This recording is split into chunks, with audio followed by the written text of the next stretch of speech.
Well, I was out thrifting today and I found something real fun. I found this Campbell's recipe card collection. It's just full of special recipes that involve Campbell's soup.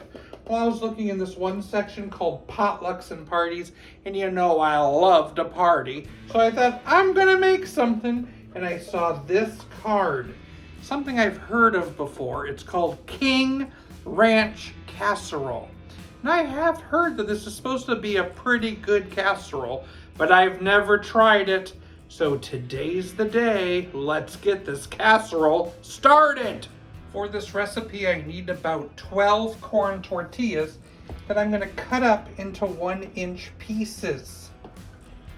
I need 3 cups of cooked, cubed chicken. Add a can of cream of mushroom soup.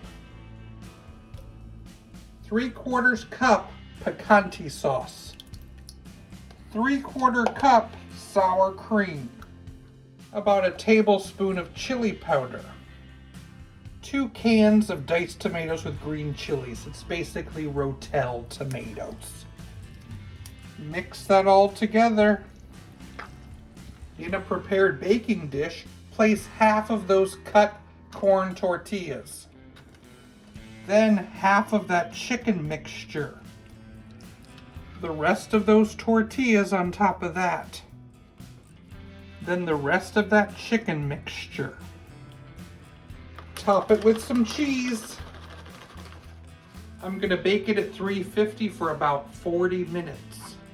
It's out, and now I'm gonna add a little chopped green onions. King Ranch Casserole. Let's try it. It's casserole season right now, and I just love that. And how's this one?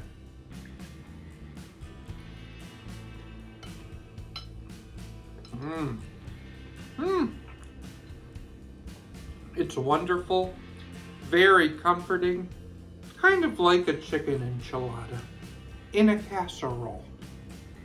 The inventor of the throat lozenge died.